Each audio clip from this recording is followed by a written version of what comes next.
Shalom Elohim, Bapak Ibu dan teman-teman terkasih dalam Tuhan Yesus Kristus. Puji Tuhan, kita berjumpa kembali dalam program Persaksian Iman yang luar biasa ini. Selalu saya merindukan dan bersyukur Bapak Ibu sehat ya, bahagia dan dalam perlindungan Tuhan yang sempurna, supaya Bapak Ibu menjadi berkat besar bagi banyak orang, menjadi terang dan garam di muka bumi ini. Puji Tuhan, terima kasih untuk dukungannya selama ini. Itu tentu sangat memberkati kita semua, supaya pelayanan ini terus menjadi berkat bagi banyak orang. Terpujilah nama Tuhan. Puji Tuhan. Baik, hari ini kita akan mendengarkan kesaksian dari seorang bapak muda yang bernama Arif Adhikara. Ya, beliau adalah seorang dahulunya, seorang agnostik ya, belum beragama atau mungkin sedang galau mencari agama-agama.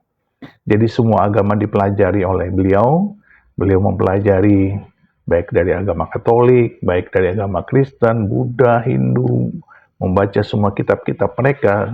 Dan akhirnya beliau sendiri bingung, galau dengan segala pelajaran atau pengetahuan yang dimilikinya. Sampai pada suatu ketika beliau bertemu dengan seorang anak muda yang takut akan Tuhan dan menceritakan tentang Yesus Kristus. Dan disitulah beliau mulai penasaran, siapakah Yesus Kristus itu? Karena pada buku-buku atau kitab-kitab agama-agama yang dipelajarinya, ada banyak hal-hal sepertinya tampaknya menjurus kepada Tuhan yang sama, kepada Yesus Kristus, kepada hal-hal yang menyangkut kekristenan, tetapi beliau tidak menyadarinya. Sampai akhirnya beliau dituntun kepada Yesus Kristus melalui seorang hamba Tuhan, seorang anak muda yang luar biasa.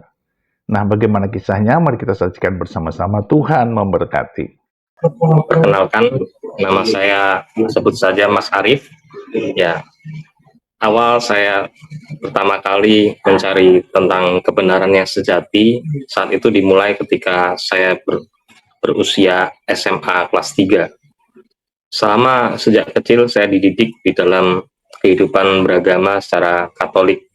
Karena ada seorang tante saya yang memperkenalkan saya agama Katolik dan saya bertekun di dalam kehidupan agama Katolik. Saya mengikuti kegiatan agama Katolik dengan sungguh-sungguh dan tekun, baik misa di gereja, dibaptis di gereja Katolik, kemudian menerima sakramen Krisma, kemudian saya aktif di kegiatan Legio Maria dan juga di kegiatan Mudika dan juga sebagai misdinar di keuskupan di Pontianak waktu itu. Nah, ketika saya beragama Katolik, saya punya suatu kehausan dan kerinduan, kelaparan yang akan besar tentang spiritualitas. Sehingga suatu ketika saya mulai membaca bagian Alkitab di dalam Deuterokanonika. Saya sering membaca tentang kitab Yesus Putra Sirak dan juga kitab Pengkhotbah. Nah, pada waktu saya membaca kitab Pengkhotbah dan Yesus Putra Sirak, saya merenungkan tentang suatu hikmat apa yang dicari manusia selama manusia hidup di dunia. Ketika saya merenungkan hal itu, saudaraku, saya terus semakin timbul kerinduan rohani yang besar. Sesungguhnya manusia itu hidup untuk apa? Ketika saya melihat orang yang kaya, mereka kadang tidak puas dengan hidupnya, mereka juga belum mengalami kebahagiaan. Ketika saya merenung-renung itu, saya kemudian berusaha untuk mencari siapa Tuhan yang sesungguhnya. Apakah hanya Tuhan yang ada di dalam agama Katolik yang disembah saja? Ataukah bagaimana dengan Tuhan yang ada di golongan-golongan agama yang lain? Saya kemudian rindu untuk belajar, saudaraku. Kemudian ada sebuah buku yang saya temukan di sebuah toko yang berjudul Yesus Sang Masiha atau Isa Sang Masiha. Buku itu ditulis oleh seorang penulis berinisial AK yang tinggal di Jakarta. Saya kaget ketika membaca buku itu, ada hal yang ditulis tentang Yesus yang tidak tercantum di dalam Alkitab. Di dalam buku itu dikisahkan bahwa Yesus itu pernah pergi ke India dan dia belajar ilmu yoga di sana. Kemudian dia menjadi seorang yang mempelajari praktisi yoga, dan kemudian setelah umur 30 tahun Yesus pulang kembali ke Israel, ke Yerusalem, dan melakukan mujizat di sana.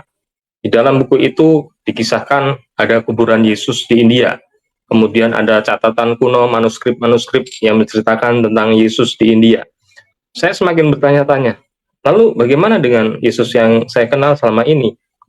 Saya kemudian bertanya kepada salah seorang pastor di gereja katedral waktu itu. Pastor menjawab, oh itu salah, itu tidak benar, hanya demikian. Tapi rupanya saya kurang puas dengan jawaban yang demikian, saudaraku. Saya kemudian semakin mencari dan menggali. Saya kemudian mulai membaca kitab-kitab dari agama lain. Saya mulai membaca kitab terjemahan Al-Quran, kemudian saya membaca Bhagavad Gita, saya membaca Weda, beberapa Upanishad juga saya baca, kemudian saya juga membaca kitab-kitab kejawen, Jongko Joyoboyo saya baca. Saya ingin mencari tentang kebenaran tentang Tuhan. Apa yang dimaksud tentang Tuhan di dalam kitab-kitab suci yang ada. Nah, saudaraku yang dikasihi Tuhan, ketika saya mencari itu, saya masih tertarik dengan penulis yang berinisial AK ini. Dia nampaknya begitu menulis indah setiap karya sastra maupun kitab-kitab kuno zaman dahulu, bahwa sesungguhnya agama-agama itu adalah sebuah agama universal yang menyembah Tuhan yang sama.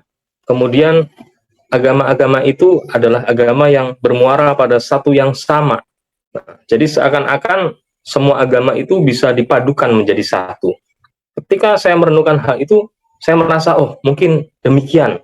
Semakin saya tertarik dengan penulis yang berinisial AK ini, waktu itu saya SMA kelas 3, saya mengambil keputusan untuk saya ini benar-benar mau mencari Tuhan sungguh-sungguh. Nah, waktu SMA kelas 3 itu saya mengambil keputusan, saya harus mencari Tuhan sungguh-sungguh. Saya mau mengabdi menjadi pengikut dari AK ini. Kebetulan AK ini adalah salah satu murid dari Sai Baba, dia murid ke-13. Kemudian saya mengambil keputusan dari Pontianak, saya harus pergi ke Jakarta untuk ke rumah AK ini, mengabdi menjadi muridnya, karena saya menganggap dia adalah seorang guru suci yang luar biasa. Nah, kemudian saudaraku, waktu saya mengambil keputusan itu, saya harus pergi dari pendidikan saya harus pergi dari lingkungan keluarga saya, maka saat itu juga saya akhirnya mengambil keputusan untuk saya meninggalkan semuanya dan pergi tanpa pamit. Waktu itu saya tinggal di tempat om saya, jadi saya tanpa pamit saya pergi ke sana, saudaraku. Nah, tidak ada orang yang tahu, hanya 3 orang sahabat teman saya yang saya sumpah waktu itu supaya jangan memberitahu saya kemana pergi. Nah, saat itu juga saya naik ke kapal, saya menuju ke Jakarta. Nah, kemudian sesampainya di Jakarta, saya naik ojek, saudaraku. Saya tiba di daerah rumah dari penulis AK ini. Hanya saja sayangnya waktu itu masih pagi sekali, jam 6, sehingga beliau ini masih tidur. Jadi saya belum bisa ketemu. Waktu itu istrinya mengatakan saya harus jumpa dengan sekretaris dulu dan membuat janji. Kemudian, wah, ternyata sulit sekali untuk bertemu dengan guru suci ini, saya pikir begitu. Saya pikir guru suci ini begitu mudah dijamah, saya mudah ketemu langsung, ternyata tidak bisa. Nah, kemudian saya menjadi bingung, saudara. Saya sudah tinggalkan semuanya, tapi saya belum menemukan apa yang menjadi kerinduan saya. Saya kemudian waktu itu menangis, saudaraku. Menangis, sedih sekali. Duduk di pinggir jalan, saya menangis, saudaraku. Saya hanya bilang sama Tuhan begini, Tuhan, saya ini mau sungguh-sungguh mencari Engkau, Tuhan. Tetapi, Tuhan, kenapa? Ternyata aku tidak menemukan Engkau, Tuhan. Aku sudah tinggalkan semuanya, sudah tinggalkan sekolah, sudah tinggalkan om saya, sudah tinggalkan orang tua saya. Semua masa depan saya tinggalkan untuk mencari Tuhan. Tetapi kenapa? Saya malah justru mengalami hal seperti ini, ada penolakan. Tiba-tiba waktu saya menangis, saudaraku, saya mendengar suara, saudaraku. Suara itu berkata demikian, barang siapa yang lapar dan haus akan kebenaran, ia akan dipuaskan. Saya kaget, saudaraku. Ketika saya mendengar suara itu, saya kaget. Ini suara dari mana? Seperti suara itu ada di dada saya, ada masuk ke dalam hati saya. Tetapi hati saya menjadi tenang. Ada sebuah keyakinan kalau saya sungguh-sungguh mencari kebenaran, maka saya akan menemukan itu, saudaraku. Nah, tiba-tiba di hadapan saya datanglah seorang pria. Pria ini menghampiri saya, nak, kenapa kamu menangis? Saya bingung, saudaraku, karena waktu itu saya butuh tempat tinggal, saya butuh pekerjaan. Kemudian saya memberi alasan kepada pria ini, Pak, saya ini lagi ada musibah. Om saya ini dulu menyekolahkan saya, tapi kemudian pabrik tahunya terbakar, jadi saya harus merantau, saya harus cari pekerjaan. Saya beralasan berbohong demikian, saudaraku. Kemudian om ini bilang kepada saya, baiklah kamu tinggal di sini di tempat om. Om ini ada bengkel sepeda, kamu bisa bantu-bantu untuk perbaiki sepeda di sini. Kemudian saya tinggal di sana, saudaraku.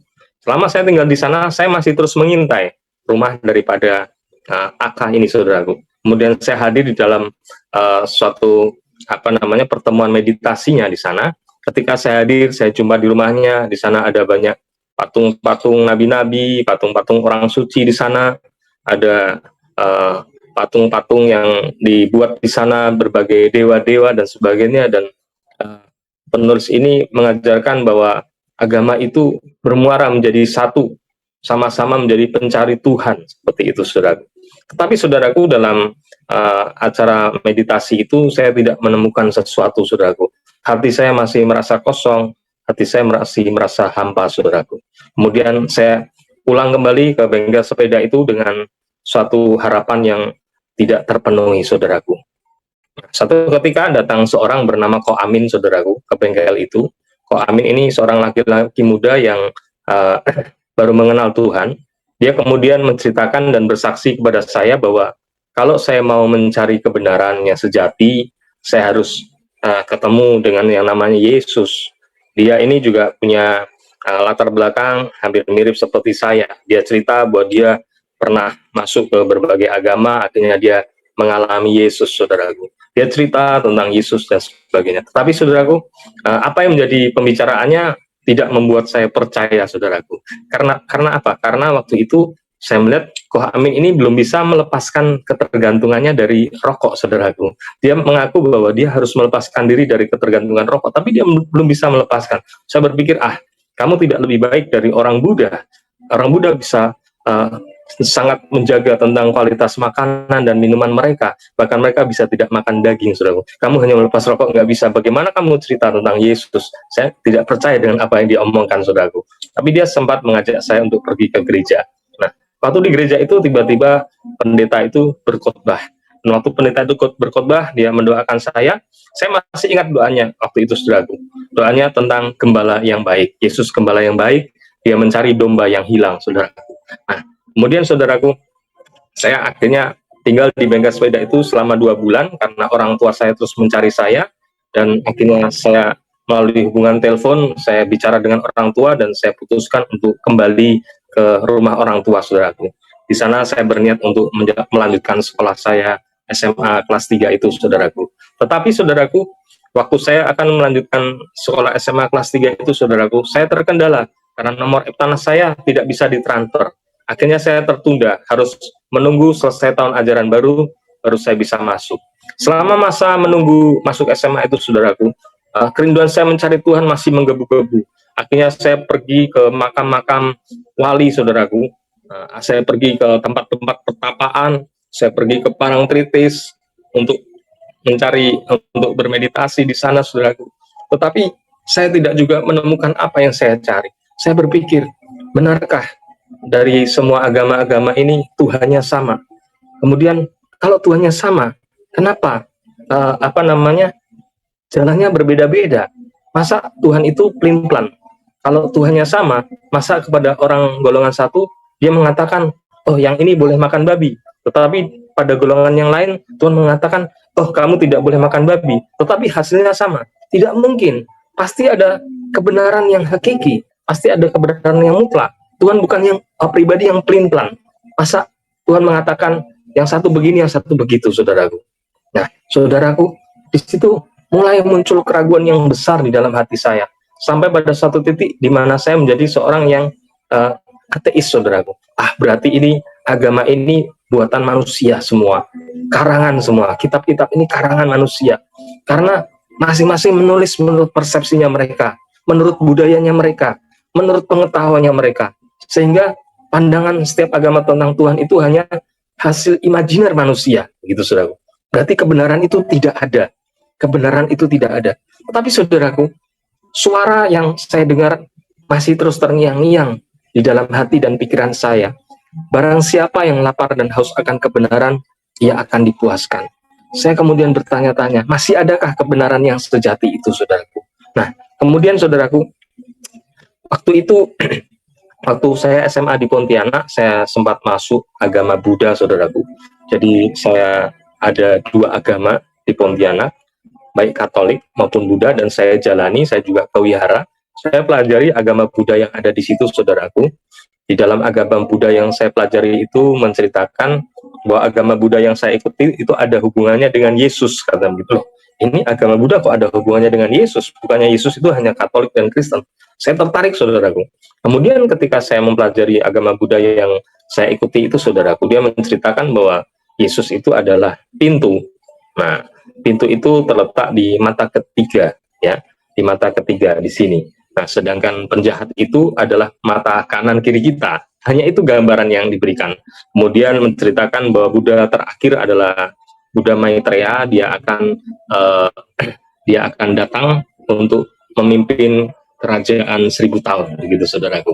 Nah, kemudian waktu saya pulang kembali ke Jawa Tengah, saya kemudian masuk agama Islam, saudaraku. Saya rindu sekali belajar agama Islam, tetapi saya tidak lama ada di agama Islam. Saya mulai sembahyang juga waktu itu, diajari oleh salah seorang mahasiswa IAIN di Jogja, saudaraku. Kemudian waktu saya masuk agama Islam itu, saya juga mempelajari tentang akhir zaman, konsep akhir zaman di dalam agama Islam, bahwa di hari-hari terakhir akan datang seorang yang disebut sebagai Imam Mahdi dan Nabi Isa. Dan Nabi Isa ini akan membinasakan Dajjal, dan Nabi Isa ini akan menghakimi semua orang yang ada di bumi. Nah, saudaraku, saya renungkan itu, saudaraku.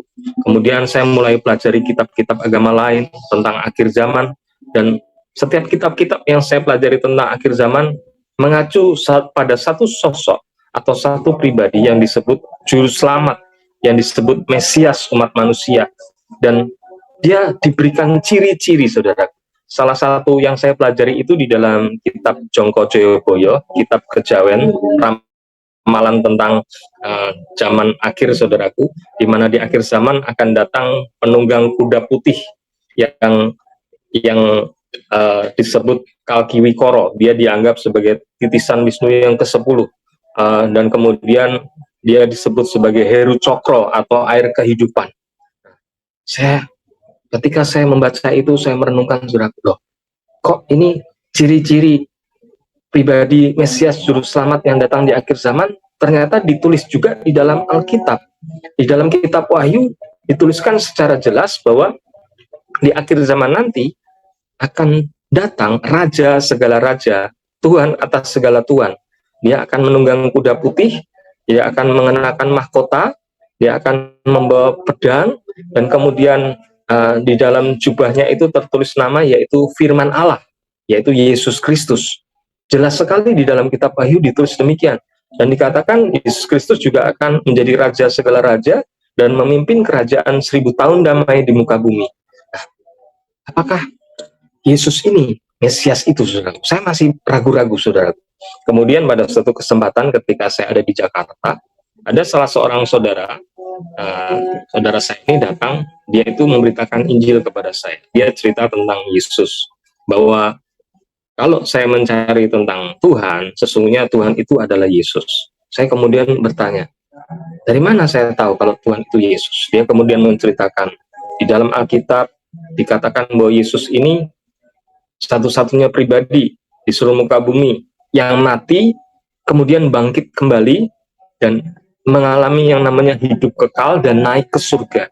Dan dia mengatakan, nanti Tuhan Yesus di akhir zaman akan datang kembali.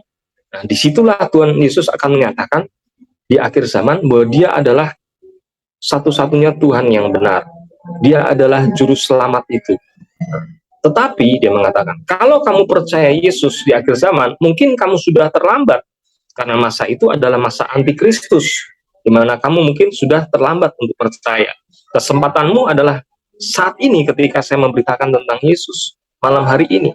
Kita tidak tahu kapan kita punya kesempatan. Kemudian saudara saya ini berdoa, dia mendoakan saya.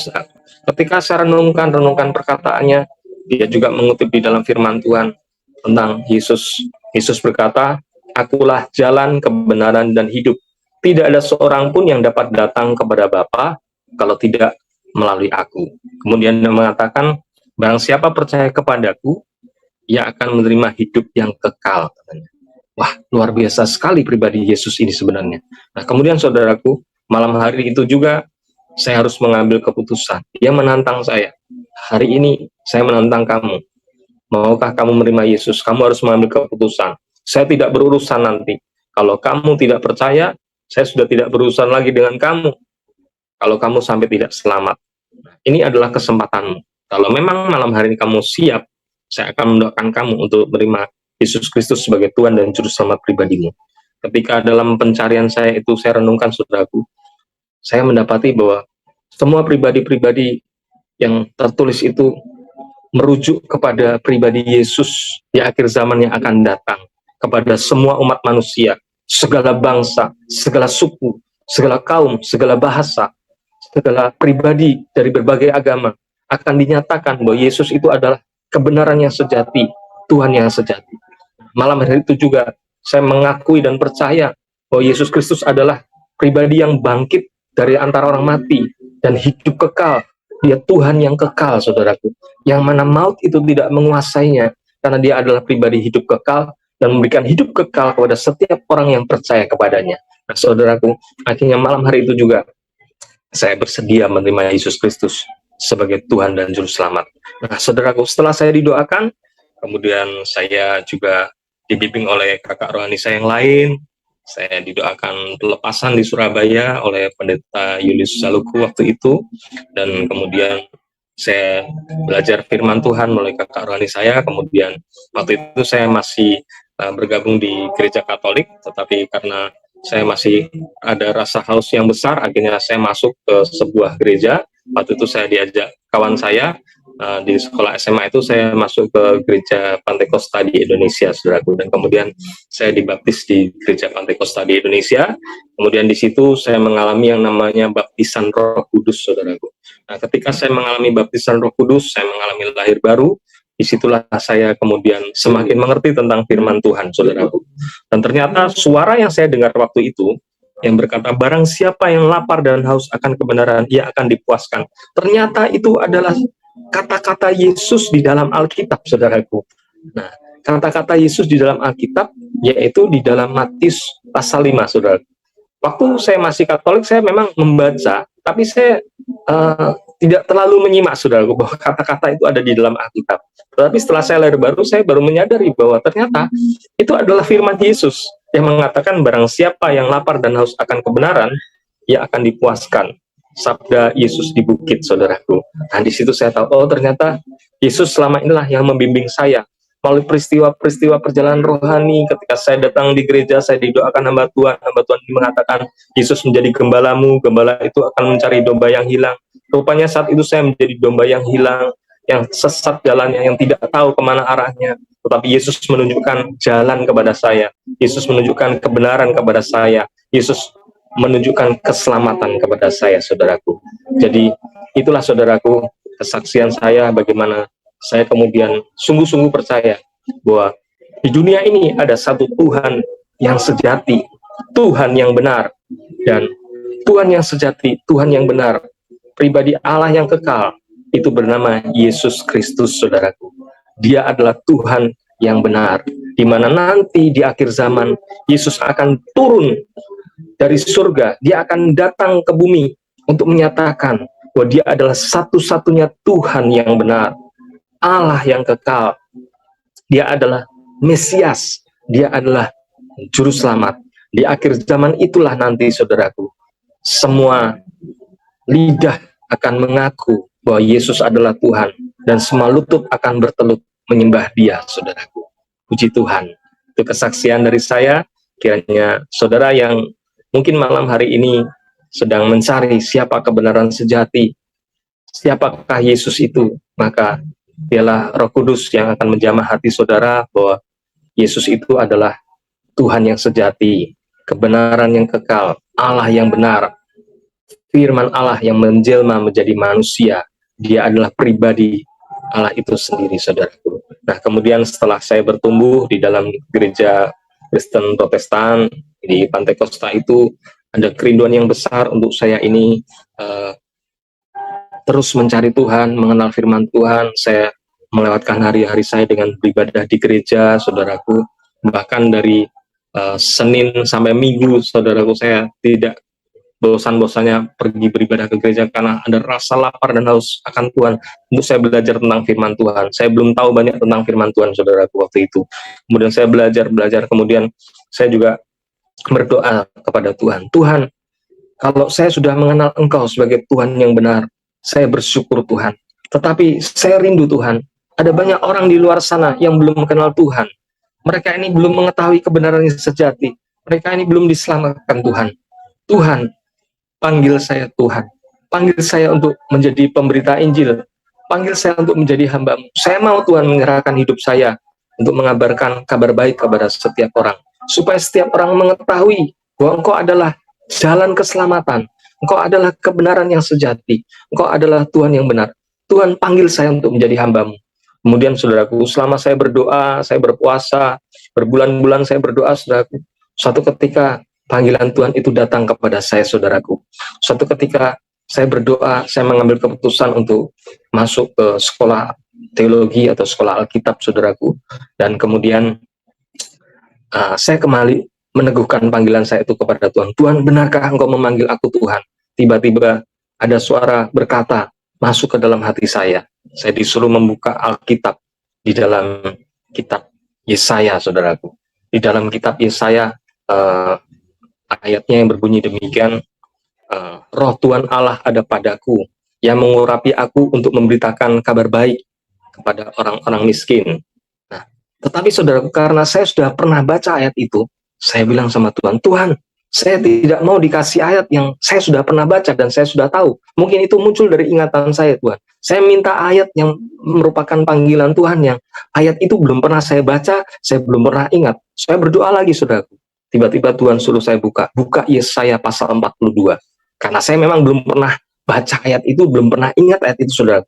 Maka Tuhan hanya menyuruh saya untuk membuka Yesaya 42. Nah, saya nggak tahu isinya apa, saudara. Kemudian saya buka Yesaya 42. Dari ayat yang pertama saya baca, di situ terus, lihat, itulah hambaku yang kupilih, orang yang kepadanya aku berkenan. Aku telah menaruh rohku ke atasnya, supaya ia menyatakan hukum kepada bangsa-bangsa. Buluh yang patah terkulai tidak akan dipatahkannya, sumbu yang pudar nyalanya tidak akan dipadamkannya. Saya baca mulai dari ayat 1 sampai ayat yang ke-8, saudaraku. Di situ tentang panggilan seorang hamba Tuhan. Untuk hamba Tuhan ini menyatakan hukum atau firman kepada bangsa-bangsa. Segala pulau-pulau akan mengharapkan pengajarannya. Ada satu peneguhan di dalam hati saya, saudaraku, bahwa Tuhan memanggil saya untuk melayani, memberitakan Injil, memberitakan firman ke pulau-pulau, ke bangsa-bangsa, saudaraku. Dan kemudian saya benar-benar yakin akan panggilan Tuhan. Akhirnya saya mengambil keputusan untuk masuk sekolah Alkitab, masuk sekolah teologi, dan di situ kemudian saya diperlengkapi, dan sekarang saya melayani Tuhan. Saya sudah melayani di beberapa pulau di Indonesia ini, saudaraku. Puji Tuhan, Tuhan menggenapi panggilan, membawa saya untuk membawa jiwa-jiwa yang belum percaya, belum mengenal Tuhan, jadi percaya kepada Kristus. Saya bangga dipakai Tuhan sebagai alatnya. Saya bersyukur dan berterima kasih kepada Tuhan. Dan bila kesaksian saya malam hari ini juga boleh membawa saudara yang sudah percaya menjadi semakin yakin bahwa Yesus Kristus itu adalah Allah yang benar, pribadi yang benar-benar sejati, Tuhan yang sejati, saudara, menjadi suatu peneguhan buat saudara. Dan bagi saudara yang belum mengenal Yesus, percayalah bahwa kalau engkau mencari keselamatan, kalau engkau mencari Tuhan yang benar, Tuhan yang sejati, dialah Yesus Kristus itu, saudaraku. Dia adalah Tuhan yang sejati. Dia adalah Allah yang menjelma menjadi manusia. Dia yang diam di antara kita, dan kita telah melihat kemuliaannya. Dia adalah terang bagi dunia ini, saudaraku. Puji Tuhan. Itu kesaksian dari saya. Tuhan memberkati. Haleluya. Amin. Tuhan Yesus memberkati. Kita berikan kemuliaan buat Tuhan, ya. Luar biasa kesaksian dari Pak Arif. Pak Arif Adhikara, Sarjana Teologia. Sebelum saya share foto-foto pelayanan beliau, dan juga ada channel YouTube juga, ya, Pak Arif. Betul, Pak, ya? Dan di mana channel YouTube ini Pak Arif gunakan juga sebagai bagian dari pelayanan Bapak. Betul, Pak, ya? Iya, Ya, betul. saya tadi mendengar kesaksian, mungkin saya tidak belajar sebanyak Bapak. Bagaimana Bapak atau Mas Arief sempat berpindah beberapa keyakinan atau agama untuk mempelajari mencari Tuhan yang sejati, Tuhan yang benar. Iya. Saya bisa menarik satu ini dari versi saya, simpulan dari saya. Sepertinya dari pengalaman Mas Arief belajar di berbagai keyakinan dengan kitab-kitab mereka, sepertinya ada satu satu arah semua ya menuju kepada Yesus ya, meskipun dengan istilah yang berbeda, dengan cerita Iya. yang berbeda, dengan pembawaan yang berbeda, tetapi saya melihat Iya. mengerucut kepada satu sosok ya, dan itu adalah Yesus Kristus. Dan jika kita ingin belajar sejelas-jelasnya, dan itu hanya ada di Alkitab, bagaimana di situ Iya. diceritakan ya mengenai Yesus Jelas. Kristus dari masa kecilnya sampai di usia 33 tahun, sampai waktu Yesus disalib, mati, dan bangkit terus naik ke sorga. Tetapi dari kitab-kitab lain juga dengan versi-versi yang hampir mirip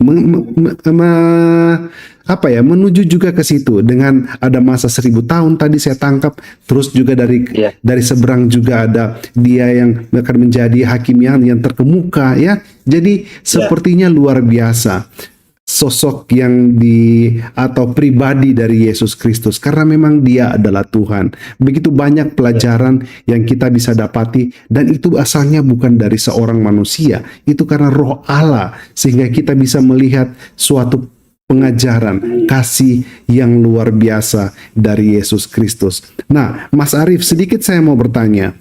Seperti Mas Arief kan belajar, dan prosesnya itu ya mungkin saya katakan tidak pendek juga ya, agak panjang. Nah, banyak juga kami menerima WA dan sharing-sharing, banyak juga dalam fase untuk belajar. Mereka lagi mencari-cari ya. Jadi ada di persimpangan lah, dapat dikatakan seperti itu. Sudah mau berpindah, sudah mau dari agama sebelumnya, tetapi mau berpindah atau mau percaya juga masih belum terlalu percaya. Seperti yang saya bilang tadi, masih di persimpangan, masih mencari-cari. Nah, bagaimana supaya proses ini, mungkin Mas Arief bisa berbagi sedikit, barangkali mereka juga pada malam hari ini sedang menyaksikan, bagaimana untuk membuat proses pencarian ini lebih mantap dan lebih lancar, dan mereka bisa yakin apa yang mereka decide, apa yang mereka putuskan, Mas Arief. Iya. Mungkin bisa dibagikan sedikit. Memang dalam proses pencarian itu saya menyadari bahwa tidak mudah, karena kalau kita mau mencari Tuhan sungguh-sungguh, kita harus benar-benar fokus. Kadang-kadang waktu orang mencari Tuhan sungguh-sungguh, fokusnya teralihkan, mungkin dengan pekerjaannya, mungkin dengan komunitasnya, mungkin dengan lingkungannya, mungkin dia menjadi ketakutan-ketakutan ketika dia sudah menemukan kebenaran, dia tidak berani melangkah. Jadi saya juga mengalami tantangan yang sama. Ketika saya mencari kebenaran, saya mengalami ketakutan. Gimana nanti masa depan saya? Saya mencari Tuhan kok saya seperti ini? Saya sampai menangis, saya ketakutan. Kemudian ketika saya mencari Tuhan, mungkin terjadi kebingungan karena saya membanding-bandingkan ini mana yang benar begitu kan. Nah, tetapi saya mau fokus terus. Tuhan yang benar itu pasti akan menyatakan diri kepada saya kalau saya sungguh-sungguh. Kemudian kebetulan waktu saya fokus kepada Yesus, maksud saya kebetulan waktu saya sudah percaya kepada Yesus, saya punya seorang teman yang dia itu beragama Buddha. Saya kemudian memberitakan Injil kepada dia. Kok kamu bisa sekarang jadi seorang hamba Tuhan begitu kan? Kenapa? Perjalanan apa yang kamu tempuh? Saya bilang, kalau kamu mau mencari Tuhan yang sejati, kamu harus fokus. Kamu pasti akan menemukan Yesus. Tapi saya ingatkan, jangan sampai kamu dialihkan dengan masa depan yang kamu tempuh, pekerjaan yang kamu tempuh. Sungguh-sungguhlah kamu cari. Kemudian saya terus berdoa untuk teman ini, karena dia rindu mengenal kebenaran. Hingga suatu ketika, saudaraku, akhirnya beberapa tahun kemudian saya berjumpa dengan teman saya ini, dan teman saya ini sudah percaya kepada Tuhan Yesus Kristus. Dia sudah menjadi seorang Katolik waktu itu. Dia cerita, ternyata benar yang kamu katakan. saat kita mencari kebenaran yang sungguh-sungguh, kita akan berjumpa dengan Yesus, dia bilang gitu. Saya mengalami pengalaman spiritual yang menyatakan bahwa ternyata Yesus itu adalah kebenaran yang sejati gitu. Jadi saudaraku, memang dalam pencarian itu, kalau saudara mencari kebenaran yang sejati, saudara harus sungguh-sungguh, tidak ada motivasi lain kecuali kita ini ingin mengenal siapa Tuhan yang sejati, Tuhan yang benar. Dan hati kita ini harus netral, hati kita ini harus terbuka, saudaraku, terhadap pengalaman rohani yang kita temukan. Dan kita tidak mau diikat oleh tawaran-tawaran yang lain. Kadang-kadang waktu kita mencari Tuhan, kita meditasi di satu tempat, kita meditasi di gunung, meditasi di laut, di hutan, saudaraku. Ada tawaran-tawaran. Mungkin ditawarkan ilmu, wah ilmu kebal, mungkin ditawarkan ilmu kesaktian dan sebagainya. Nah, itu bukan Tuhan yang kita cari, saudaraku. Saya waktu bermeditasi di tempat-tempat keramat, saya tidak mau menerima itu. Dan saya menolak tawaran-tawaran itu. Yang saya cari bukan ilmu-ilmu gaib, tetapi saya mencari Tuhan yang benar, Tuhan yang sejati itu siapa. Sehingga Roh Kudus menuntun saya bahwa Tuhan yang sejati itu adalah Yesus, pribadi Yesus Kristus, saudaraku. Jadi jangan sampai fokus kita dialihkan dengan tawaran-tawaran dunia ini, ilmu gaib, kekuasaan, pangkat, jabatan, atau mungkin ketakutan-ketakutan dari lingkungan ketika kita mau mengambil keputusan untuk mengikut Tuhan yang benar, saudara. Jadi mungkin itu yang bisa saya sampaikan. Ya, puji Tuhan. Jadi memang tidak mudah, tetapi kita harus fokus. Jangan kita fokusnya justru tersebar, malah yang jadi bukan mengetahui, bukan mencari kebenaran, malah bisa justru sebaliknya. Seperti tadi yang dikatakan oleh Mas Arief, melakukan meditasi, justru malah bisa tersesat. Nah, tadi teman, kita kembali lagi ya ke pertanyaan tadi. Sudah cukup jelas Mas Arief jelaskan.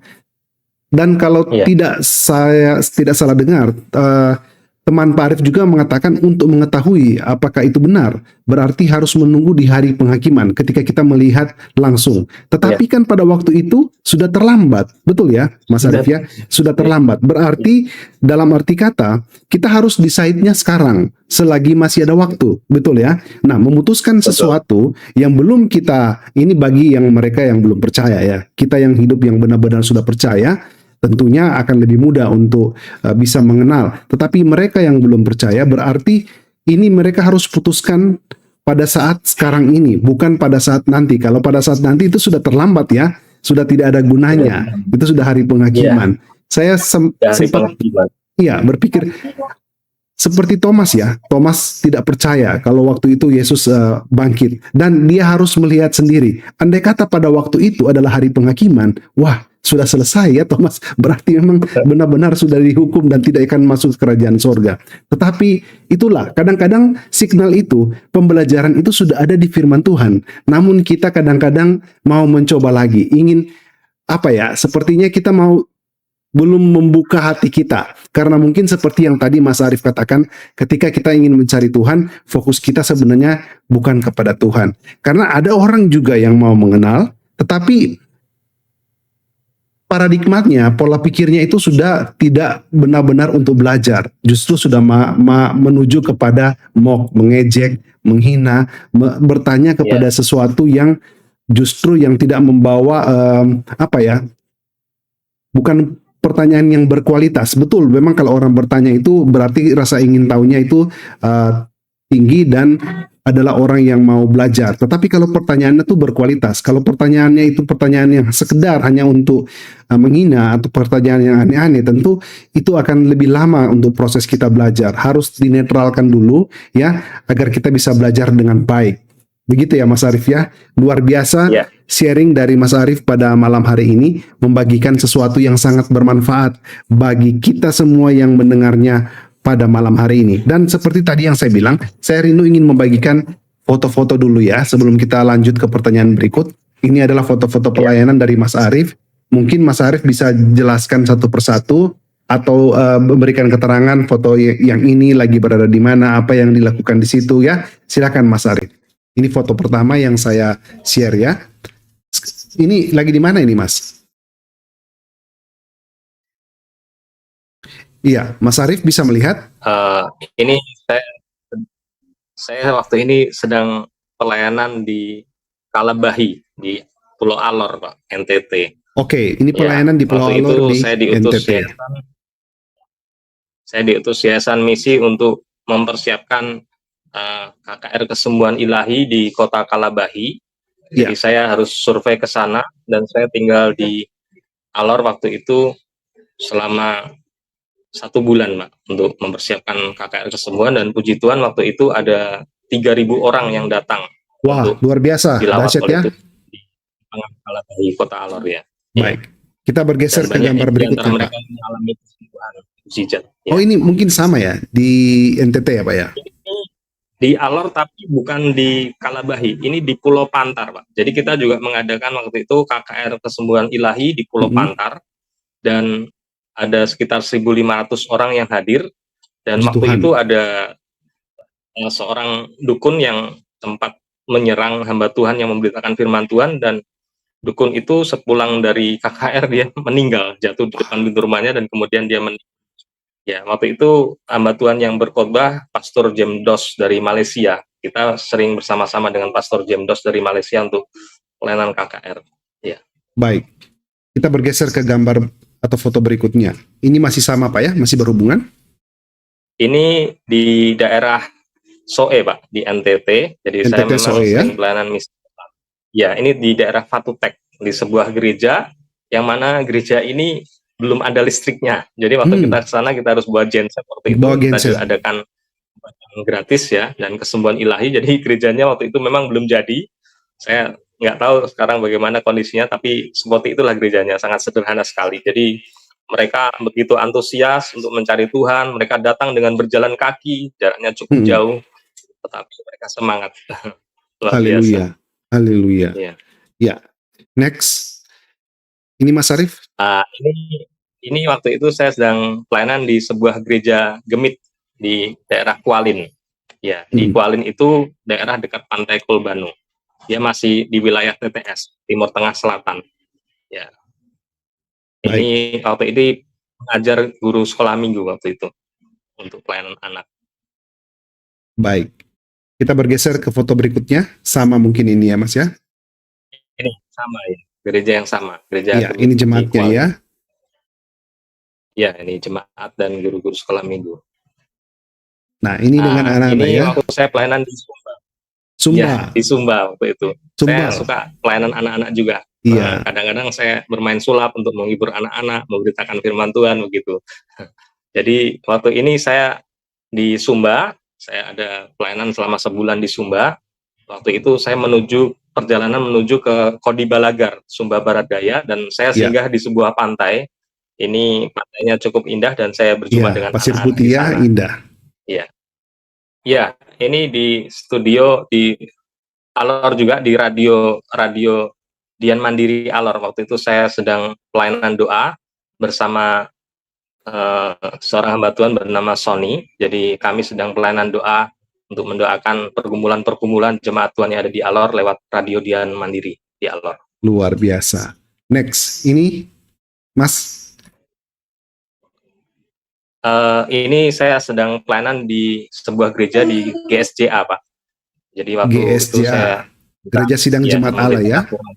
GSJA di Kupang, di GSJA Kayu Putih Kupang. Kebetulan Nusa Tenggara hamba Timur. Tuhannya ini kawan saya ya. Iya. Pendeta Beni Mundung, hamba Tuhannya. Itu kawan saya di sekolah teologi. Haleluya. Iya, berikut quotes. Tapi tidak apa-apa ya, ini anak di bawah umur, jadi walaupun no problem, tidak ada masalah. Ya, ini anak-anak. ini anak-anak yang ada di seberang pantai Pulau Pantar, Pak. Jadi mereka begitu antusias ketemu dengan orang-orang yang asing begitu. Dan unik sekali foto ini. Saya senang sekali lihatnya karena anak-anak ini sedang mencari ini bulu babi. Mereka makan bulu babi. Ini bahaya loh, ini bulu babi yang dipegang di sebelah kiri kan ini tajam semua, ini bahaya ini. Apa tidak bisa makan mereka makan itu. Mereka makan ya, oh luar biasa. Mereka baik. Benar sekali berenang. Iya. Oke, kita bergeser ke foto berikutnya, Mas. Ya, ini saya bersama dengan salah seorang majelis gereja Gemit, kebetulan waktu itu saya mampir ke sebuah pantai di daerah Kualin, yaitu Pantai Kolbano. Pantainya itu indah sekali, Ya. unik karena pantainya itu ada batu-batu gitu kan. Ini Pak Pak Liu ini dia yang mengantar saya ke banyak gereja Pak untuk menyampaikan undangan KKR, dan puji Tuhan yang hadir di KKR itu ada sekitar 1.500 orang lebih, 1.800 orang. Puji Tuhan ya. Ya, mereka juga mujizat, dan di Kualin ini pernah terjadi Pak, di situ tidak terjadi hujan selama 3 tahun. Wow. Tidak terjadi hujan selama 3 tahun. Kekeringan Pak ya. Ya, 3 tahun tidak hujan. Kekeringan. Iya, waktu itu salah seorang anggota DPRD di Soe, wakil DPRD di Soe, Pak Alek Kase, menyampaikan kepada kami, tolong berdoa buat daerah ini. Kemudian kami berangkat ke sana. Tidak terjadi hujan selama 3 tahun. Kemudian kita bergumul berdoa, kenapa? Ternyata daerah itu mengalami suatu kutuk, Pak. Karena orang-orang di sana banyak yang menyembah buaya. Ya. Mereka memberikan sesajen kepada buaya itu, ya, sirih pinang dan hati ayam. Jadi di sana sudah ada 12 orang yang dimakan buaya, tetapi mereka tidak berani menangkap atau membunuh buaya itu, Pak.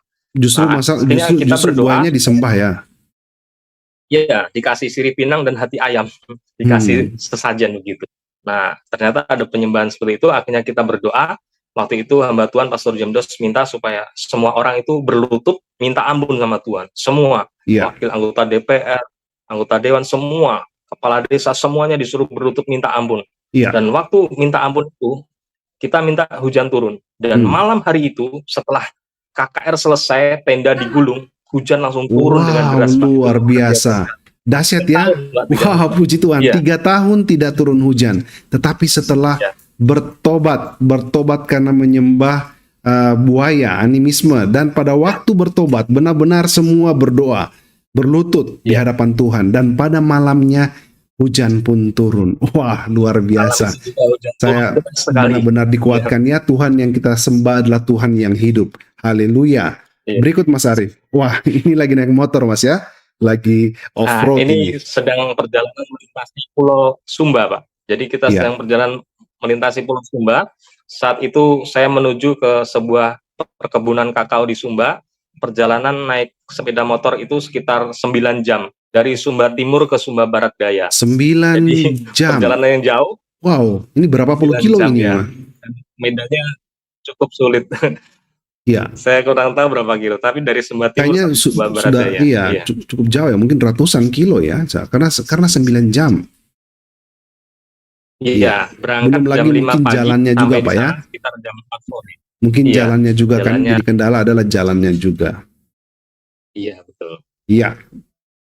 Berikut Pak ini, ini lagi di mana ini Mas?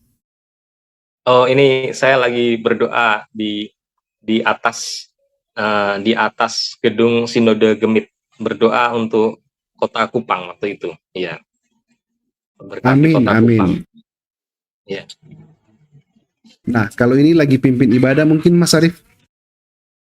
Oh iya, ini saya sedang pelayanan di Gereja Petani, di sebuah gereja di daerah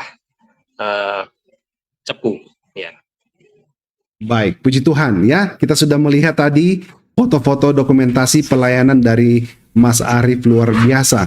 Nah, Mas melakukan pelayanan ini ketika benar-benar sudah bertobat, menemukan Tuhan yang sejati.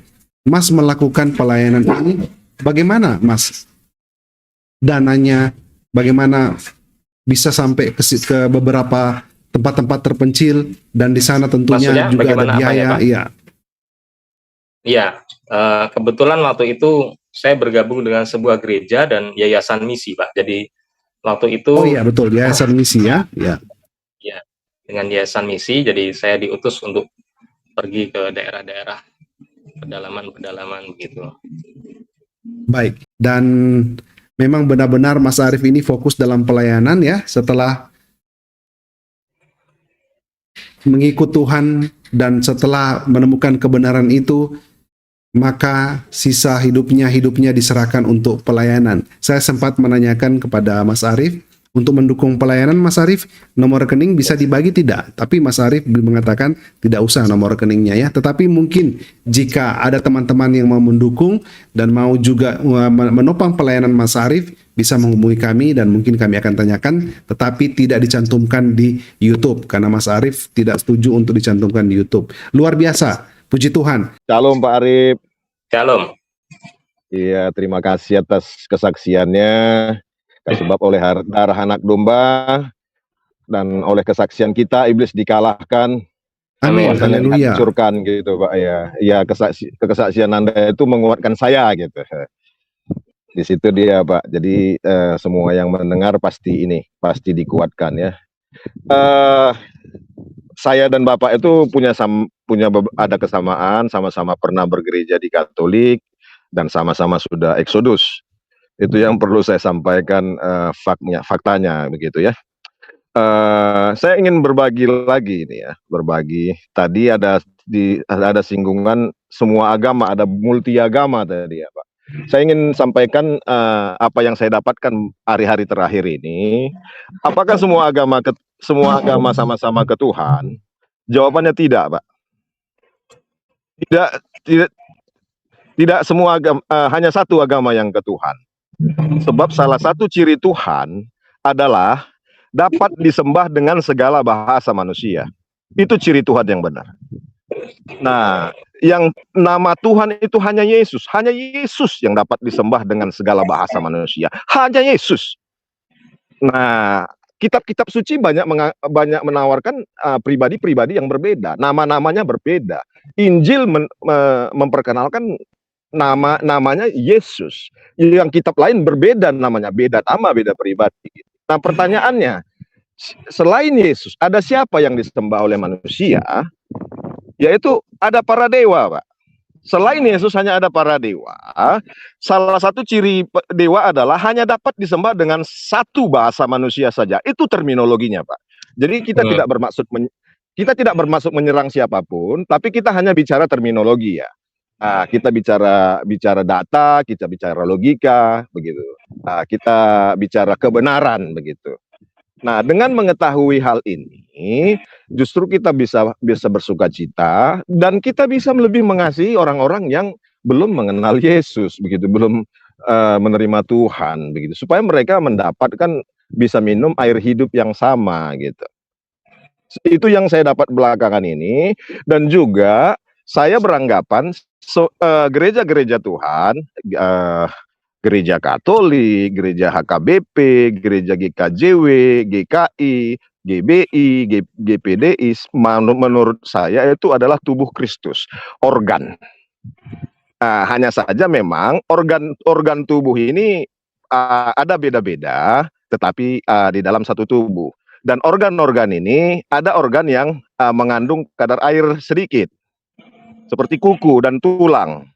Itu kadar airnya sedikit. Nah, jadi saya secara berhikmat Tuhan, saya sampaikan seperti itu.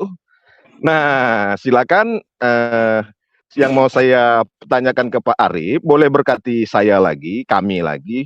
Coba Bapak deskripsikan dengan kata-kata yang sederhana, apa yang Anda rasakan sebelum dan menerima dan sesudah menerima Yesus, baptis selam dan lahir baru.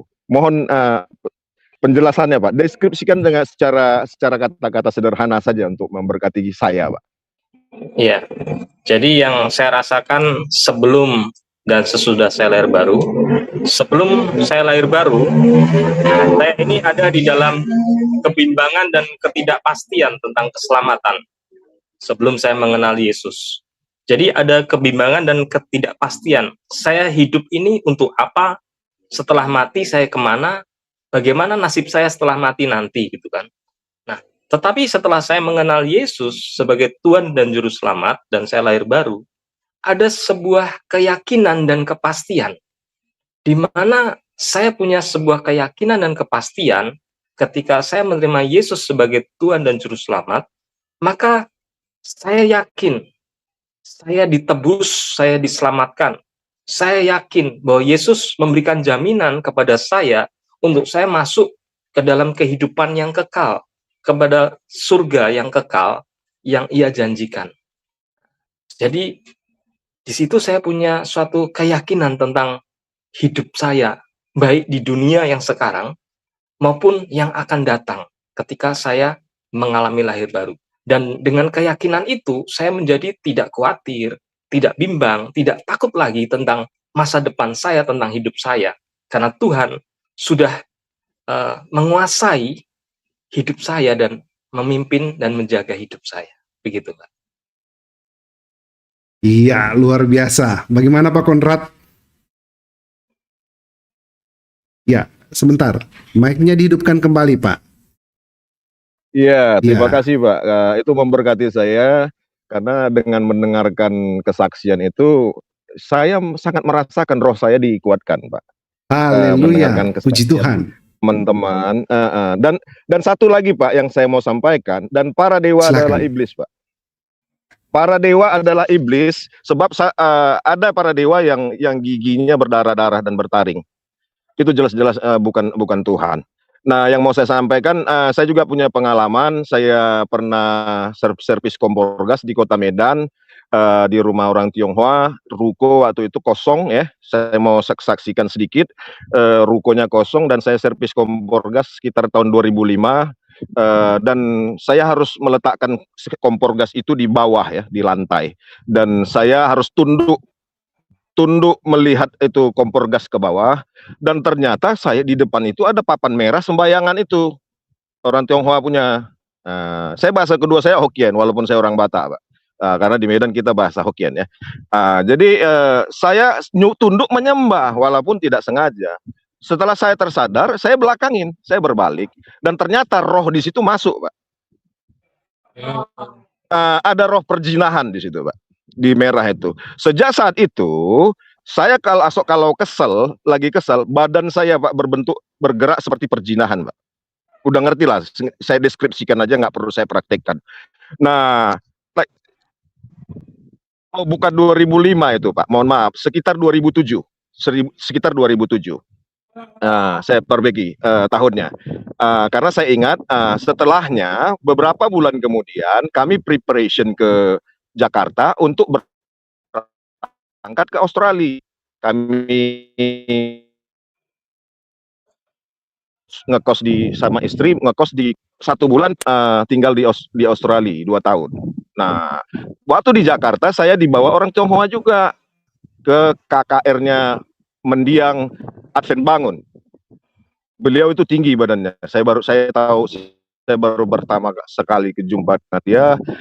Saya sudah 170, saya pun masih lihat dia ke atas, mendongak ke atas. Dan dia mengusir setan itu di dalam. Saya minta didoakan. Saya maju ke depan. Saya cuman bilang, ibu saya dukun. Itu saya bilang, Pak. Tolong doakan saya gitu. Dan akhirnya pendeta Aflin Bangun suruh saya angkat tangan kiri kanan, dan dia kasih minyak kalau nggak salah saya di telapak tangan saya, dan dia usir. Keluarlah badan, diusir setan-setan, dia memanifestasikan dirinya, badan saya menggelepar seperti perjinahan, dan pendeta Advent Bangun mengatakan, roh perjinahan keluar dalam nama Yesus, dan akhirnya dia keluar, suara itu penuh sekali, satu ruangan itu penuh, dan akhirnya kerongkongan saya sakit.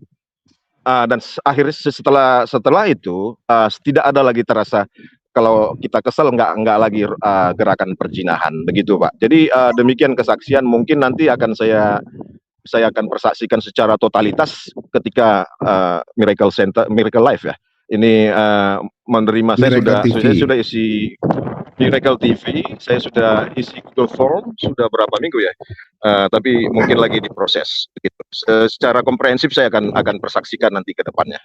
Baik, terima kasih ya Pak Konrad sudah berbagi. Ya, Pak Prengki, saya sangat diberkati sekali dengan kesaksian saudara Arif ya, luar biasa sekali. Betul. Ya, saya sangat diberkati sekali meskipun singkat ya, tapi padat, jelas dan memberkati luar biasa. Haleluya. Ya, saya sepakat dengan apa yang disampaikan sama hambanya tadi, itu luar biasa sekali ya. Bagaimana untuk ya kita betul-betul harus mencari kerajaan Allah dan kebenarannya, itu penting. Ya, ya sekalipun mungkin berbagai agama yang sudah dipelajari, berbagai keyakinan yang sudah dipelajari, tapi kalau kita punya Waalaikumsalam warahmatullahi wabarakatuh. Sorry, mohon maaf. Saya lagi di jalan soalnya. Mohon maaf Pak Prengki. Ya, ada jemaat yang lewat. Silakan. Ya, inilah kondisi kami sekarang Pak Prengki karena sekarang sudah di kota. terus kami tinggal di komplek dan ya tidak enak kalau terlalu terlalu besar suara di komplek. Nah, lebih enak di pinggir jalan. Ya, Baik, suara baik. ini agak gelap ya kalau tidak salah ya. Enggak ya? Cukuplah. Untuk wajah Pak Cukup Lalu ya? tetap kelihatan ya, cahayanya Oh, masih Tuhan ada Yesus. gitu ya. Senyumnya Haleluya. luar biasa. Haleluya. Oke, nah, ini sudah Mas Arif, mohon maaf kalau sudah masuk di Miracle TV ini memang penuh sukacita saya. Ya sekalipun Amin. capek ya banyak dari pagi banyak kegiatan kami ada dipercayakan untuk berbagi kepada anak-anak binaan kami dan mereka sangat excited sekali, sangat bersukacita sekali karena kita kasih hadiah, kita kasih buku, tapi itu yang membuat mereka bisa lihat Kristus dalam kehidupan setiap kita. Itu yang saya belajar. Ya seperti yang Amin. Mas Arif tadi saksikan, bagaimana orang bisa lihat Kristus ya kalau kita tidak menunjukkan lewat perbuatan baik kita. Ya, kita berbuat baik bukan supaya masuk surga, kita beramal bukan supaya masuk surga, kita beribadah bukan supaya masuk surga, tetapi itu adalah ucapan syukur kita karena kita sudah pasti menikmati yang namanya surga dalam kehidupan setiap kita karena asal kita dari situ. Ya, karena kita sudah ditebus dengan darah yang mahal, firman Tuhan katakan. Ya, tadi saya sepakat sekali dengan ketika Anda bagikan di dalam Yesaya pasal yang ke-61 itu ya, saya diingatkan di dalam Lukas pasal yang keempat ayat 18-19 di sana dikatakan roh Tuhan ada padaku oleh sebab ia telah mengurapi aku untuk memberitakan kabar baik kepada orang-orang miskin dan ia telah mengutus aku untuk memberitakan pembebasan kepada orang-orang tawanan dan penglihatan bagi orang-orang buta, untuk membebaskan orang-orang yang tertindas, untuk memberitakan tahun rahmat Tuhan telah datang. Masya Allah, luar biasa. Amin. Ini Puji Tuhan. yang Tuhan utus buat setiap kita. Makanya sepanjang bulan ini kami belajar apa yang Anda saksikan itu kami belajar untuk terapkan dalam kehidupan kami. Sepanjang bulan ini kami belajar tentang bagaimana kita mendeklarasikan mandat ilahi dalam kehidupan setiap kita. Ya, mendeklarasikan itu artinya memberitakan mandat sang raja itu. Ya, tadi saya melihat foto-foto pelayanan Anda itu luar biasa sekali, saudaraku ya. Ke NTT, ke Sumba, terus ke apa itu? Ke Kupang. Wow, luar biasa. Dan memang ini yang harus kita kerjakan supaya ya apalagi kita ini mohon maaf orang-orang bilang orang murtadin gitu ya. Orang yang sudah keluar dari agama gitu. Tapi kita sudah menemukan jalan keselamatan yaitu Tuhan Yesus Kristus seperti yang Anda sampaikan tadi itu. Ya, orang mau ajak kita kayak gimana pun, mau bagikan apapun tentang kita kepada kita, kalau kita tidak punya keyakinan memang susah. Makanya apa yang firman Tuhan perintahkan itu penting buat kita kerjakan dalam kehidupan kita. Ya, seperti yang di dalam 1 Yohanes 3 ayat yang ke-22, Pak Prengki. 22, 23, 24. Baik, 1 Yohanes mohon maaf, 3. saudaraku. Nggak enak Ya. kalau kita mengkorbahi pendeta itu STH itu ya. Tidak, ini firman Tuhan untuk kita semua ya. Siap. Kita Iya, diteguhkan. setuju. 1 Yohanes 3 ayat. Ayat 22, 23, 24, Pak Prengki. Iya. Ini perintah yang harus kita kerjakan seperti yang Mas Iya. Arif tadi sampaikan itu luar biasa sekali. Saya sangat diberkati sekali. Mungkin Mas Arif atau kita panggil Bapak Arif atau Mas Arif ya? Mas Arif, saja. Mas Arif aja. Oke, siap. Silakan. Silakan saudaraku, minta tolong. 1 Yohanes 3 ayat 22 sampai 24. Dan apa saja yang kita minta, kita memperolehnya daripadanya, karena kita menuruti segala perintahnya dan berbuat apa yang berkenan kepadanya. Wow. Dan inilah perintahnya itu, supaya kita percaya akan nama Yesus Kristus, anaknya, dan supaya kita saling mengasihi sesuai dengan perintah yang diberikan Kristus kepada kita. Barang siapa menuruti segala perintahnya, ia diam di dalam Allah, dan Allah diam di dalam dia. Wow. Dan demikianlah kita ketahui bahwa Allah ada di dalam kita, yaitu roh yang telah ia karuniakan kepada kita.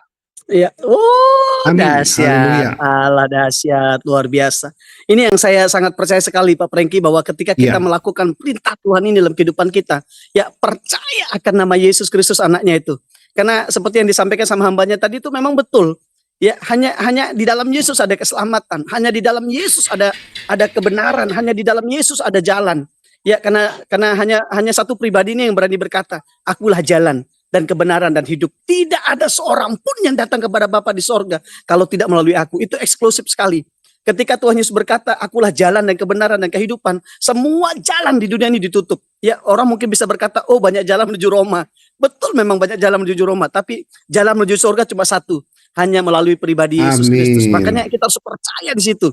Karena firman Tuhan berkata dalam 1 Yohanes 5 ayat ke-5 ya. Ya, dan inilah yang mengalahkan dunia. Siapa? Selain daripada kita yang percaya Yesus Kristuslah anak Allah yang hidup. Ya, seperti yang disampaikan sama hambanya itu luar biasa sekali ya. Dan nah ini siapakah yang mengalahkan dunia selain daripada dia yang percaya bahwa Yesus adalah anak Allah. Wow, keren. Amin. Ketika kita Haleluya. percaya akan nama Yesus, ada jaminan keselamatan buat kita. Ya, firman Tuhan berkata, barang siapa yang percaya kepada Yesus tidak akan pernah dipermalukan.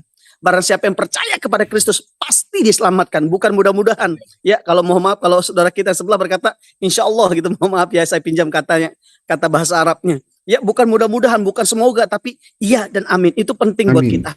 Ya, karena Rasul Petrus dengan penuh Roh Kudus berkata begini, dan keselamatan tidak ada di dalam siapapun selain di dalam Dia.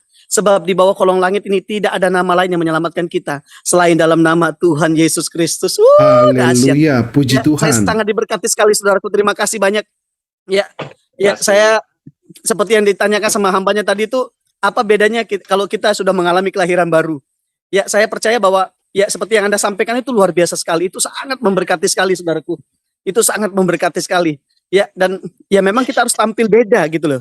Ya, aduh luar biasa sekali. Ya, saya tidak enak Pak Prengki jadi kepanjangan saya. Tidak apa-apa, Pak. Saya Silakan, excited silakan. sekali. Silakan, Iya. Pak. Tapi ini memang perintah yang harus kita kerjakan dalam kehidupan setiap kita, betul Bapak Ibu ya. Kalau ketika kita melakukan perintah ilahi ini dalam kehidupan, mandat ilahi ini dalam kehidupan kita, wow, kita akan menikmati penyertaan Tuhan dalam hidup kita. Karena saya membaca dalam Alkitab ya, hanya ketika kita melakukan perintah Sang Raja dalam kehidupan kita, kita mengalami penyertaan Tuhan. Yes. Ya, seperti dalam Matius 28 ayat 19-20. Ya, ayat 18 berkata begini, ya. Yesus mendekati mereka dan berkata, segala kuasa baik di sorga dan di bumi telah diberikan kepadaku. Karena itu pergilah, jadikanlah semua bangsa muridku dan baptislah mereka dalam nama Bapa dan Anak dan Roh Kudus, dan ajarlah mereka melakukan segala sesuatu yang telah kuperintahkan kepadamu, dan ketahuilah aku menyertai kamu senantiasa sampai kepada kesudahan zaman. Ya, Amin. kalau saudara mau menikmati penyertaan Tuhan dalam hidup saudara, ayo seperti yang disampaikan sama hambanya tadi itu, ayo kita lakukan bagian kita. Go, ya keluar, ya kepada komunitas kita, kepada orang-orang di sekitar kita. Ayo beritakan Injil Kerajaan Allah. Jadikanlah semua bangsa murid Tuhan, bukan menjadikan mereka orang Kristen. Karena saya percaya agama tidak menyelamatkan kita masuk surga. Ya, seperti ada tadi di live chat saya lihat. Ya, nabi boleh banyak, rasul boleh banyak, agama boleh banyak.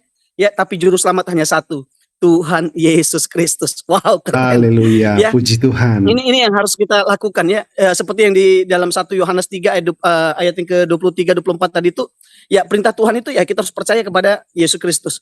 Yang kedua, saling mengasihi, itu perintah Tuhan.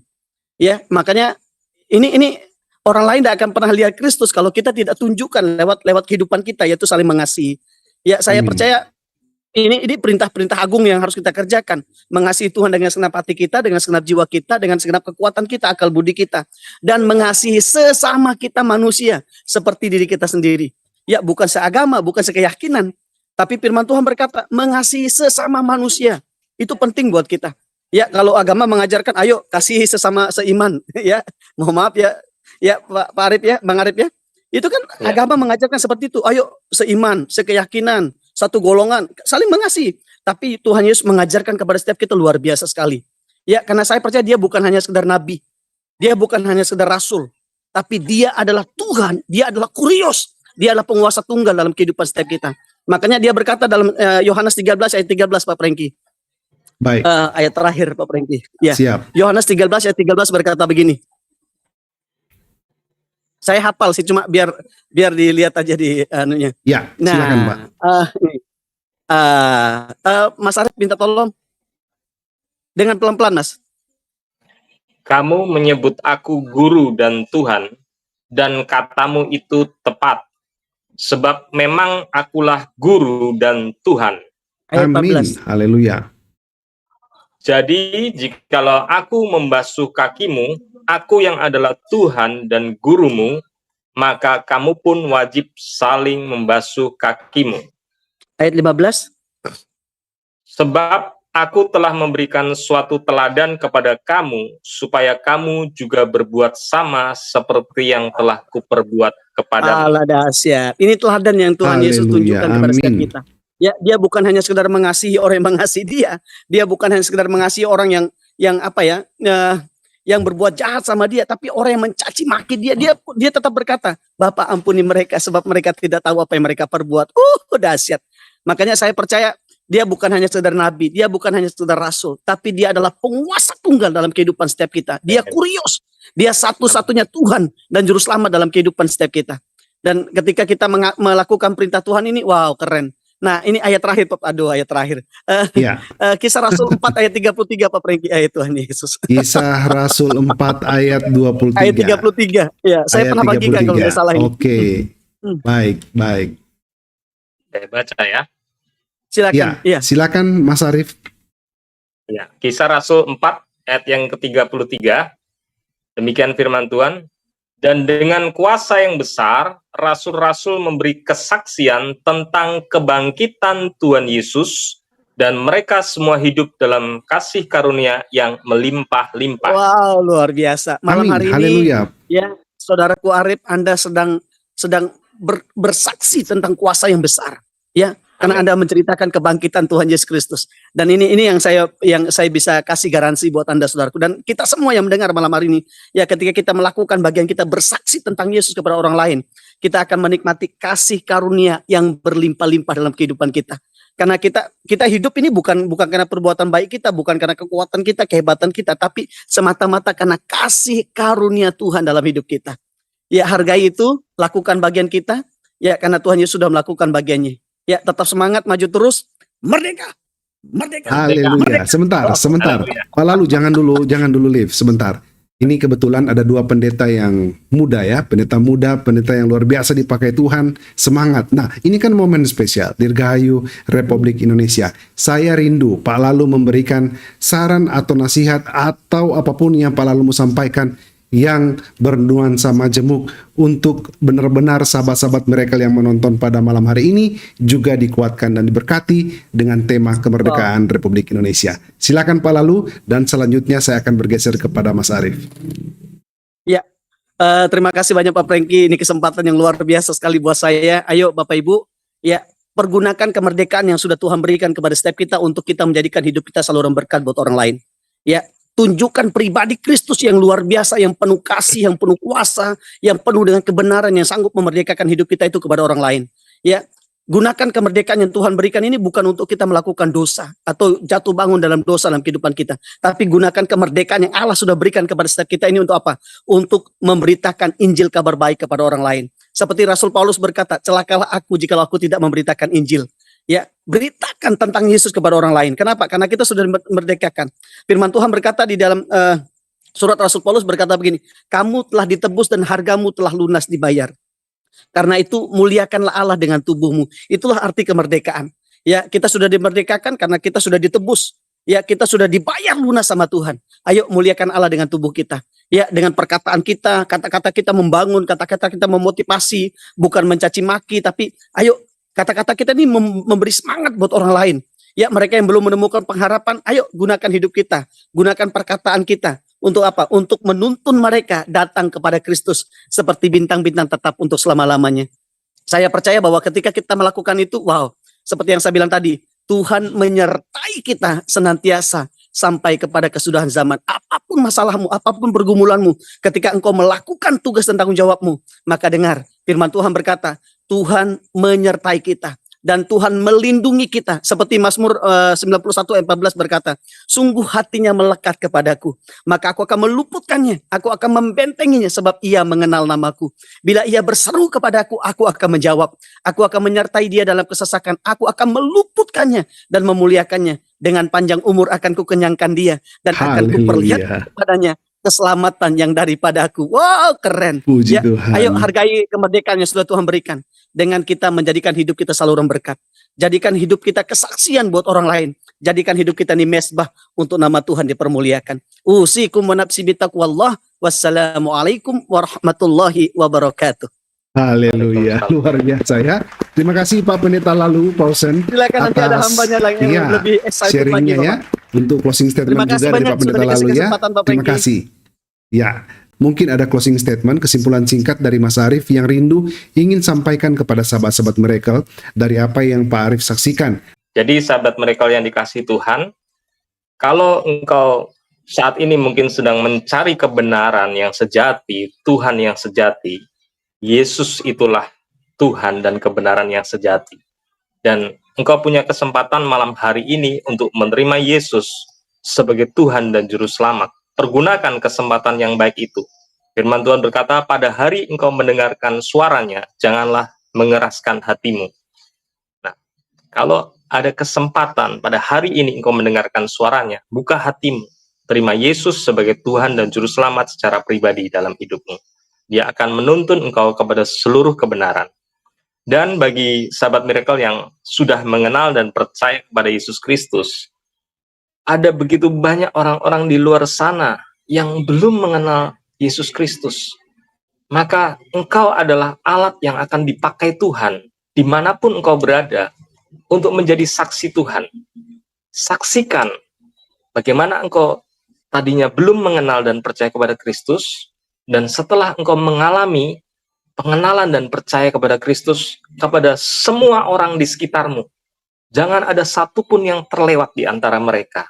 Karena Tuhan juga mengasihi mereka, dan Tuhan rindu untuk menyelamatkan jiwa mereka.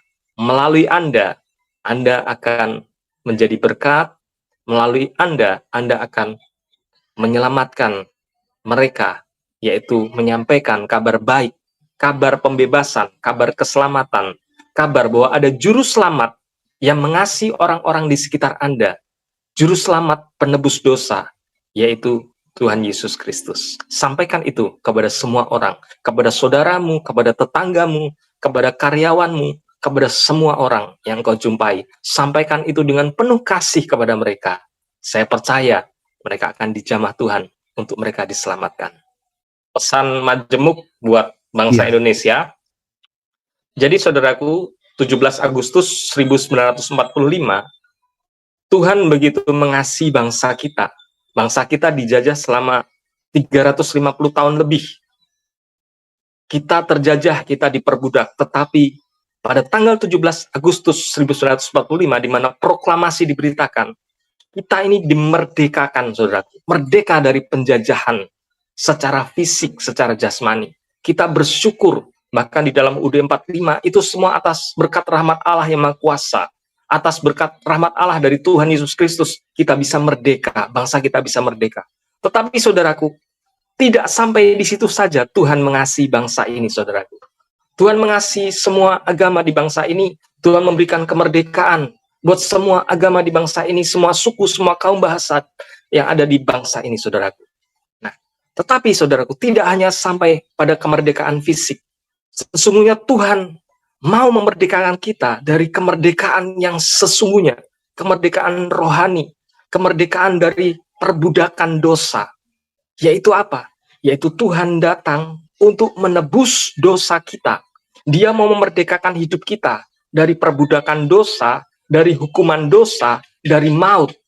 Yesus mati di atas kayu salib buat bangsa Indonesia, buat semua umat yang ada di Indonesia, dari segala suku, kaum, dan bahasa yang ada di Indonesia. Tuhan mau supaya setiap suku-suku bangsa yang ada di Indonesia ini mengalami kemerdekaan secara rohani. Melalui apa? Melalui penebusan di atas kayu salib. Dia menebus dosa. Semua orang yang mau percaya, apapun agamamu, kalau engkau mau percaya bahwa Yesus Kristus datang untuk menebus dosamu di atas kayu salib, maka dia akan membebaskan engkau dari perbudakan dosa, dari hukuman maut, dari hukuman dosa itu. Itu adalah kabar baik buat Indonesia. Indonesia hari ini menginjak 77 tahun kemerdekaan. 7 di dalam Alkitab angka yang sempurna. Kiranya kemerdekaan yang sempurna, baik secara jasmani maupun secara rohani, terjadi buat bangsa ini. Amin. Amin, puji Tuhan, luar biasa. It's amazing and powerful ya. Puji Tuhan, puji Tuhan, puji Tuhan, inilah perjalanan iman seorang yang mencari Tuhan, mempelajari semua agama, dan akhirnya menemukan Yesus Kristus. Tidak ada agama yang menyelamatkan, hanya Yesus Kristus yang menyelamatkan. Dan itu yang harus kita pegang sampai mati, itu kita pegang sampai kapanpun juga. Karena hanya Yesus Kristus yang menyelamatkan. Tidak ada jalan lain selain Yesus Kristus.